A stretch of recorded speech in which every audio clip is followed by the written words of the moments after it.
Final topic. And I think that you guys might know more about stuff like this than I do. Sony announced that they're going to be coming out with a Venom movie, and that's from the Star Wars mythology, and it's set for 2018. Venom? The Star Wars mythology? Spider-Man mythology. What did I say? Star Wars? Yeah. Sorry. Yeah. I can't get it out of my head, man. Yeah, I'm sorry. The Spider-Man mythology, and it's set for 2018.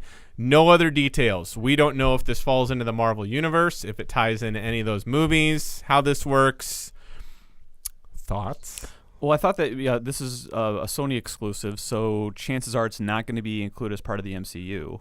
Is that going to be... How do you have Venom without Spider-Man? I guess you can, right? Yeah, you can. There's a whole Venom comic book. You can have his origin story, but his origin is that he gets the alien symbiote outfit from Spider-Man. And then he becomes a bad dude, right? Isn't he bad? Yeah. At some points. I mean, I have no problem having the bad guy be a protagonist, in the movie. How do you... I don't know. What do you guys think? How do you make that an hour and a half? Well, no, you could do... I'm not talking about content time. I'm just saying, even when you make a bad guy the protagonist, there's still usually some kind of endearing quality that makes you root for them. Take The Sopranos, I don't know. How would you guys do this? Well, if it's not going to be in the Spider-Man universe. First off, you have a few different. Because first off, who's going to be the symbiont's partner? I guess on this one, are we sticking with Eddie Brock? Are we going with Flash Thompson? Are we going with because the symbionts use more than just one 7 person. or 8. Really? Yeah. Oh, yeah. So you can kind of just cycle through, and different individuals kind of play into the symbiont differently. Because I think the current one, he's like a former Army Ranger, I think, and the guy's and a he's little good. He is. The current one, he's trying to be good. Yeah, Okay. So they could make him like a troubled Spawn character that's fighting between a gray area protagonist. Kind of. I mean, it's almost just could be a matter of them coming together. Because again, you're looking at essentially just two beings that are kind of forced to work together. So how do you? Yeah, you're right. How do you look at instant conflict? I didn't think about the symbiote being a separate arguing personality. I didn't think about that. That's a good idea. But yeah, and like I said, each one of these guys has their own different backstory and their own different kind of take for how they would respond when bonded with this creature. So you could easily you could actually make a whole series on Venom movies just based off of the different guys that have it's been associated with. So you guys actually be pretty pumped for this. Well, I like the character of Venom. I mean, it's fun. A lot of possibilities. I mean, just he's Matt, what do you think? I think if they stay away from Venom from Spider-Man 3, obviously it's going to be definitely moving in the right direction. Yeah, I've heard that it's completely separate. It's not part of the MCU. Right, which are all of these are rumors at this point. Nothing has been official from the studio. Yeah. The only thing that they've officially done is put their name in a time slot. Right. As to when they're going to release it next year. And until production starts, no matter how many times people say it's greenlit, nothing's a go until production starts, so who knows? Yeah. But you guys are way bigger Venom fans than I am. I don't know all this back. Now I'm a little bit more possibility-wise think this could be cool. I think that jumping into something like this from one tagline of a movie, as much as maybe we've even done that in the past, saying, is this going to be good? We have no fucking idea. It could be the best thing in the world. We have nothing to go on. I was just thinking possibility-wise, and the first thing that was going through my head that I wanted you guys' take on, if this isn't tied into the Marvel Universe that now has incorporated Spider-Man, why would they miss that opportunity when Marvel has killed it with a universe that is basically universally loved, if not always praised as, the best movies ever? They're still really good and loved. And now that Spider-Man's into it, why would you not use that to amplify and use that as a stepping off point? Why would you make this in its own universe? I don't know. Maybe you could use Tom Holland still. Yeah. Huh? And if you don't want to include Iron Man and Thor and all those other ones in it, you almost have to make it outside of the MCU now. Mm-hmm. Yeah, that's a good point. That's true. Mm-hmm. I think about it like that, they want to make a movie that is theirs. They don't want to hand the keys over to Marvel. Yeah. Well, I think, to my understanding, and for those of you watching, let me know if the comments if that's not correct. But remember when this first happened, that they decided that Sony and Marvel were going to work together. Everyone said there's no way that would ever happen, and it happened. The way it would work is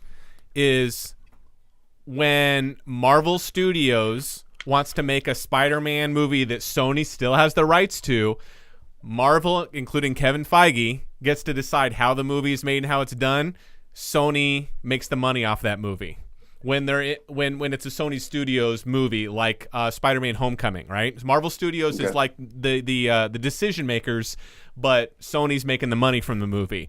When they borrow Spider-Man, the same universe, to use them in an actual Marvel Studios produced and paid for movie, then they get to use them, then they get to make the money off of that. So that way they still get to use their creative brilliance that they've used in the Marvel universe, but Sony still gets to make the money, and that way both sides are happy. If that's the case, and this is a Sony movie, but still they were cool with maybe that's it. Maybe they didn't want Marvel to decide how to run with this character. I don't know. This just seems so weird to me. Well, I mean, I think Mac made a good point, is that this is Sony's property, so they kind of want to. Well, we've worked with Marvel, and we've got a Spider-Man exposure out there, and they did have a good arrangement with them as far as financing. So they are making profit, but they don't really. They want to take hold of that property on their own. Like they want to be able to make essentially a Marvel movie without always having to go to Marvel and have that. Have that relationship, or have essentially that extra outside party kind of dictating part of the process. Even though it's always kind of shown to be successful, they still want to take more of a control element in the whole production. So Venom would be a nice way to kind of start that off, because obviously with Spider-Man: Homecoming, that Spider-Man story is going to be getting a lot more exposure. Right. So great. Now we can kind of piggyback off of that with our own Venom movie, which hopefully it'll be something as good as it won't, but it'll be it just won't. But it'll be good enough where they can kind of say, hey, we can kind of do this Marvel thing too. Everybody wants to do the Marvel thing. Well, of course, everybody wants to copy success. That's one of the nicest parts about competition, is it raised the bar. How excited are we for what's going to come out in end of 2017, 2018, 2019, just because of what Horizon Zero Dawn has raised the bar for? Yes. I mean, I'm just pumped as hell for that. Bye-bye, Bethesda. Actually, no, that's a perfect example. Yeah. I can't wait to see what Bethesda does next, because now you can't use that old excuse of like, well, if you're going to have this open world, we didn't have the time to put on graphics, animation, all this type of stuff. Bullshit. It's not trade one for the other. You can have it all. You're a liar, But bringing it back to this, I think those are all great points. I guess my next question would be, if Sony wanted to create their own ecosystem or universe of their own movies that work together without having to have the ties, whether it's financial or control aspects, handed back to Marvel, and they're going to start with Venom, you're not going to redo Spider-Man when he's just getting his start in the super successful Marvel universe. You're probably not going to get Spider-Man back to use him just the way you want him for yourself until the next reboot happens, like a decade from now. So if they want to start a new Venom, starting from Venom, create their own world, wouldn't they have to do it without Spider-Man? Where do you go from it? Well, I guess you could. I mean, there really is. I mean, there is enough content out there that Venom could actually have his own standalone story. He's known best, obviously, as being just kind of another part of Spider-Man. Maybe that's just the only way I know him. You're right. But yeah, I mean, he's. I think he was. What was it? What was the series? Agent Venom. But it was another one of the symbionts hosts where the relationship where he's not just like this crazed lunatic. He's it's. This character can be pretty much anything. It can be a good guy. It could be a bad guy. It could be a good guy going into a bad guy coming in, coming into being a good guy. But the story can still be based just around him. And you can throw, in just either other villains or other heroes if he's playing a bad guy, just as the antagonist to his story, without actually it having to rely on Spider-Man. That's cool. That gives me a lot more hope hearing about this, because I guess I knew that there was obviously a lot of backstory I don't know. Every time I think Venom, I just think, oh, it's one of the every once in a while Spider-Man's nemesis that pops in and then disappears. But I guess no, there's a much richer backstory that I don't even know about. Oh yeah, Venom's huge. Yeah. I also heard that Sony wants to do a Sinister Six movie. I know that they still want to. That was actually they looked at Suicide Squad and said, we want that. Well, I mean, that was before Marvel killed it with their shared universe. That was actually their plan for Amazing Spider-Man 3 and beyond, because I think, what was it, after Amazing Spider-Man 2, they were going to have their own Sinister Six movie and then have those characters tie back into Amazing Spider-Man 3. I mean, they even showed off the uniforms and stuff in the Amazing Spider-Man 2. Remember that room with the 6 doors that open? And obviously Amazing Spider-Man 2, not a commercial failure, but not the heaping success that the original trilogy from Sam Raimi was, or the Marvel movies.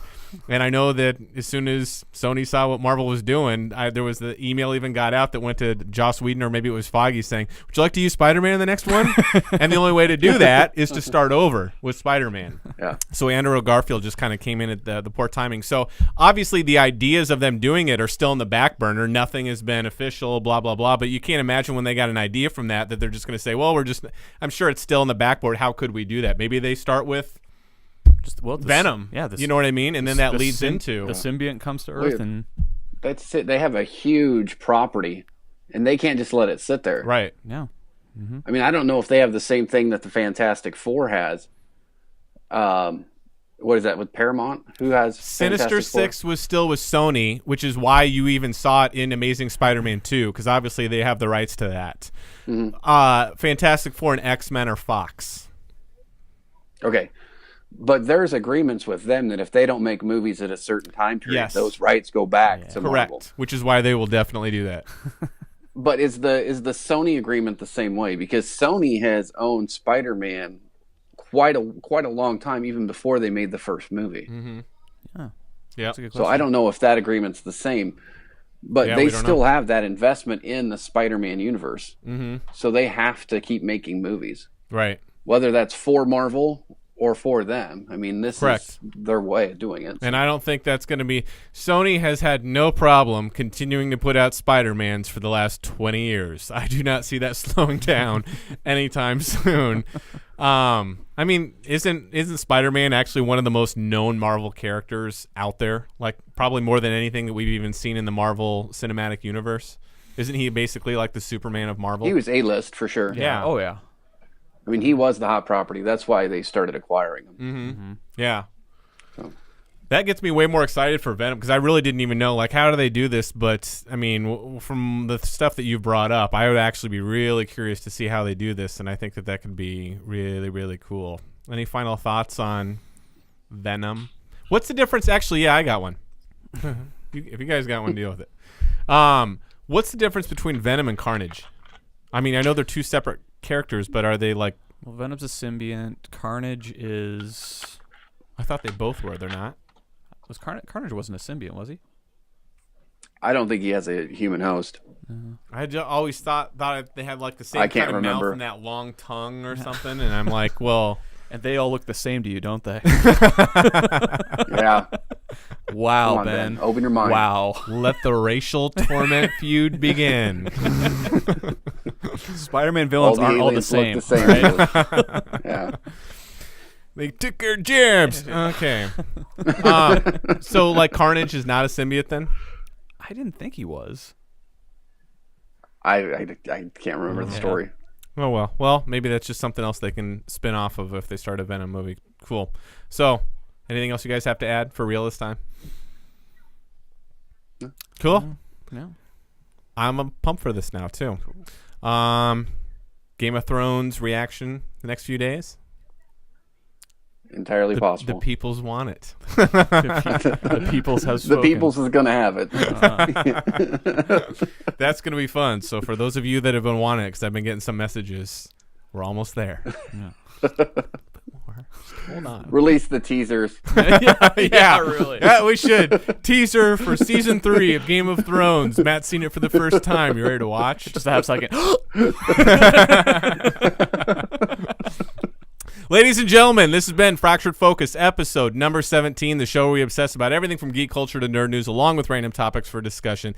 Let us know what you think in the comments below. Like, subscribe, share with your friends as we post a topic of the show each day of the week, Monday through Thursday, and attempt to entertain you with our semi-witty banter and our probably consistent Star Wars talking at least every 2 to 3 weeks, right? We have like 4 topics, but we will milk them every week. Need your Star Wars fix? Yeah, Come yeah. on. First one's free. Just give it a try, man. Until next time.